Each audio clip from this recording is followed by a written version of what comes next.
Hello class 7th. Good evening students. Class 7th. Now we are going to discuss the next topic of chapter 2, that is the small intestine. Okay, the digestion of food in the small intestine. So the small intestine is highly coiled and is about 7.5 meter long. Okay, small intestine में final digestion होता है और ये 7.5 metre लंबा होता है. ठीक है, and it receives secretions from liver and pancreas. Beside its wall also secrete juice. उसके बाद जो आपका पैनक्रियाज होता है, ठीक है, और जो लीवर होता है वो कुछ डाइजेस्टिव एंजाइम्स भेजता है फूड को डाइजेस्ट करने के लिए. ठीक है, इसके अलावा जो स्मॉल इंटेस्टाइन की दीवारें होती हैं वो खुद कुछ इंटेस्टिनल जूस निकालती हैं जिससे कि डाइजेशन कंप्लीट हो सके. अब लीवर क्या है? What is liver? The liver is reddish brown gland situated in the upper part of the abdomen on the right side. आपके स्टमक के जस्ट बगल में राइट साइड में लीवर है जो कि रेडिश ब्राउन कलर का है. और आपको मैं बता दूं लीवर सबसे लार्जेस्ट ग्लैंड है बॉडी का. ठीक है, ये it is also written in your book, underline this, it is the largest gland in the body. ये क्या करता है? लीवर बाइल जूस को निकालता है. ठीक है, और बाइल जूस कहाँ स्टोर करता है? वहां से निकालने के बाद जब लीवर इसको निकालता है तो गॉल ब्लैडर में बाइल जूस स्टोर हो जाता है. बाइल जूस को हम लोग हिंदी में बोलते हैं पित्तरस. ठीक है, और इसको स्टोर जहाँ पे होता है गॉल ब्लैडर, इसको पित्ताशय बोलते हैं जहाँ पे ये स्टोर होता है. The bile plays an important role in the digestion of fats. Bile juice का काम क्या होता है? ये फैट को डाइजेस्ट करता है. नाउ पैनक्रियास अभी मैंने यहाँ पे बताया ना कि ये कुछ लीवर और पैनक्रियास से कुछ डाइजेस्टिव जूस निकालता है ना, तो वही डाइजेस्टिव जूस के बारे में बता रहे कि वो डाइजेस्टिव जूस कौन कौन से हैं. पैनक्रियास लार्ज क्रीमी कलर का एक ग्लैंड है जो कि जस्ट स्टमक के बगल में ही है. पैनक्रियास पैनक्रियाटिक जूस निकालता है जो कि कार्बोहाइड्रेट, फैट्स और प्रोटीन को डाइजेस्ट करता है और उसको सिंपलर फॉर्म में कन्वर्ट करता है. Okay class, so here one thing is given, working of the stomach. Who discovered the working of the stomach? You have to just see this.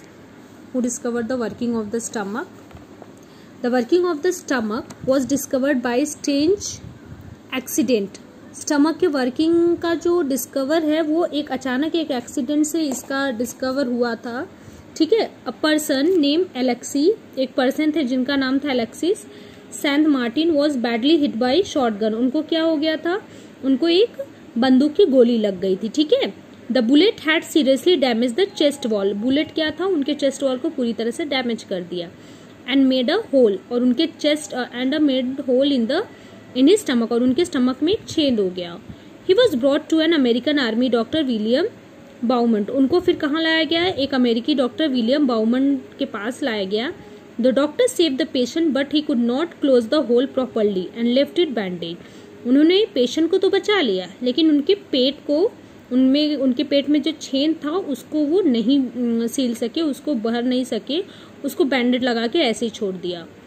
Now the Baumann took it as a great opportunity to see the inside of the stomach. अब उन्हें एक opportunity मिल गई ब्यूमन को. ठीक है,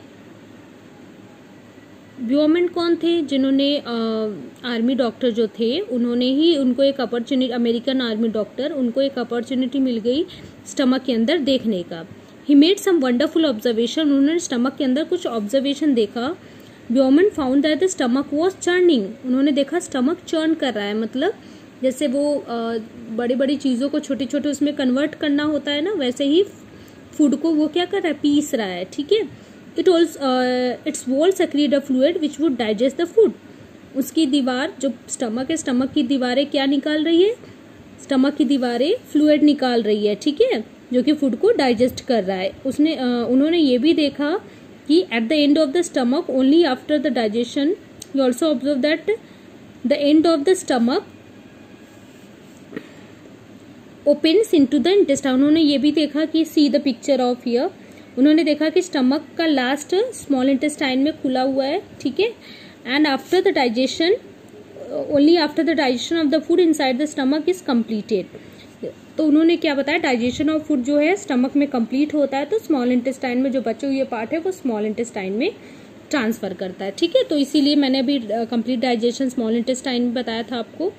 ठीक है, The partially digested food now reaches the lower part of the small intestine where the intestinal juice completed the digestion of the all component of the food. तो फूड जब स्मॉल इंटेस्टाइन में जाता है तो कौन कौन सी चीज़ों से मिलता है? पैनक्रियाटिक जूस से मिलता है, ठीक है, बाइल जूस से मिलता है। तो इन लोगों के डाइजेशन करने के बाद जो लास्ट बचता है फूड, जो थोड़ा बहुत बचा रहता है जिसका डाइजेस्ट नहीं हो पाता है, वो स्मॉल इंटेस्टाइन के सबसे लास्ट पार्ट में चला जाता है। वहाँ वो इंटेस्टिनल जूस से मिलके फूड को डाइजेस्ट करता है। Now the carbohydrate get broken into simple sugar. Carbohydrate किस में कन्वर्ट हो जाता है? शुगर और ग्लूकोज में। फैट फैटी एसिड में कन्वर्ट हो जाता है और ग्लिसरॉल में। ये इनका सबसे सिंपलेस्ट फॉर्म है। फैट का सबसे सिंपलेस्ट फॉर्म क्या है? फैटी एसिड और ग्लिसरॉल। और कार्बोहाइड्रेट का क्या है? शुगर और ग्लूकोज। और प्रोटीन का क्या है? Amino acid. इस तरह से फूड पूरा छोटे छोटे टुकड़ों में, छोटे छोटे सिंपलर फॉर्म में कन्वर्ट हो गया। Okay student, so this is the final. अब बात करते हैं absorption. So we will discuss okay what is the absorption. Absorption small जब पूरी तरह से डाइजेशन हो जाता है स्मॉल इंटेस्टाइन में, तो अब क्या करना होता है? अब जो डाइजेस्टेड मटेरियल है, यानी जो परफेक्ट चीज़ें हैं, जो न्यूट्रिएंट्स है, उसको एब्जॉर्ब करके उसको बॉडी तक पहुंचाना है, पूरी बॉडी तक पहुंचाना है। तो वो एब्जॉर्प्शन स्मॉल इंटेस्टाइन में ही होता है। तो जो digested food can now pass into the blood vessel. सारे डाइजेस्टेड फूड को जो न्यूट्रिएंट्स है उसको ब्लड वेसल्स को देना होगा, ठीक है। तो उस प्रोसेस को एब्जॉर्प्शन कहते हैं। जब न्यूट्रिएंट्स स्मॉल इंटेस्टाइन से एब्जॉर्ब हो जाता है ब्लड वेसल्स में, तो उसे क्या कहते हैं? एब्जॉर्प्शन। तो अब ये एब्जॉर्प्शन करता कौन है? जो स्मॉल इंटेस्टाइन में छोटे छोटे फिंगर लाइक प्रोजेक्शन होता है, फिंगर की तरह, पाइप की तरह होता है, जो कि न्यूट्रिएंट्स को एब्जॉर्ब करके, जिसको विलाई बोलते हैं। क्या बोलते हैं? विलाई। इसको विलाई क्या करता है? न्यूट्रिएंट्स को एब्जॉर्ब करके ब्लड को ट्रांसफर कर देता है। Can you guess what the role of villi could be in the intestine? Villi क्या करता है? Villi increase the surface area for absorption of digested food. Villi क्या करता है? जो फूड एब्जॉर्ब है, जो डाइजेस्टेड फूड है, उसको एब्जॉर्प्शन के लिए अपने सरफेस एरिया को बढ़ाता है, ठीक है। और यहाँ विलस क्या है? सिंगुलर फॉर्म है। विलाई का सिंगुलर फॉर्म है। Has a network of thin and small blood vessel close to its. और उनके सरफेस पे क्या होता है? ब्लड वेसल्स का एक ब्लड वेसल्स होता है उनके चारों तरफ से। तो the surface of villi absorb the digested food material. Villi क्या करता है? फूड मटेरियल, जो डाइजेस्टेड फूड मटेरियल है, यानी जो न्यूट्रिएंट्स है, उसको एब्जॉर्ब करता है और उसको ट्रांसफर कर देता है पूरे सेल के पास through via the blood vessels. किसके जरिए? ब्लड वेसल्स के जरिए। To different organs of the body where they are used to build complex substance such as. फिर इसके बाद ब्लड वेसल क्या करता है? बॉडी तक पहुंचाता है, जहाँ पे वो कॉम्प्लेक्स सब्सटेंस जैसे कि सच एज, जैसे फिर से वो प्रोटीन, कार्बोहाइड्रेट, जो भी हमारी बॉडी, हमारे सेल को, हमारी बॉडी को ज़रूरत पड़ती है, उसको फिर से बना सके, ठीक है। और जो सेल होता है हमारी बॉडी में, जो सेल होता है, सेल फिर से डिवाइड करे, ठीक है। तो इस प्रोसेस को कहते हैं एसिमिलेशन। यानी जब हमारे सेल को न्यूट्रिएंट्स मिल जाता है, वो फिर से प्रोटीन बनाने लगता है, फिर से वो सेल डिवाइड करने लगता है, तो इस प्रोसेस को कहते हैं assimilation. In the cell glucose break down with the help of oxygen into carbon dioxide and water, and energy is released. The food that remains undigested and unabsorbed enter into the large intestine.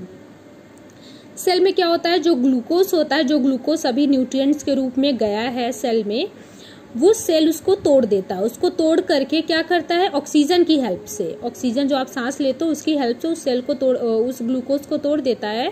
किसमें? Carbon dioxide में और water में और energy में। तो उसी energy को हम यूज कर लेते हैं और जो CO2 है उसको बाहर निकाल देते हैं, ठीक है। और बाकी जो हमारे स्मॉल इंटेस्टाइन में खराब फूड है, अनडाइजेस्टेड, जिसका डाइजेशन नहीं हुआ है, वो चला जाता है लार्ज इंटेस्टाइन में। Okay, so we will discuss the large intestine in the next class, and that is I think the last point of the chapter. Okay, thank you class.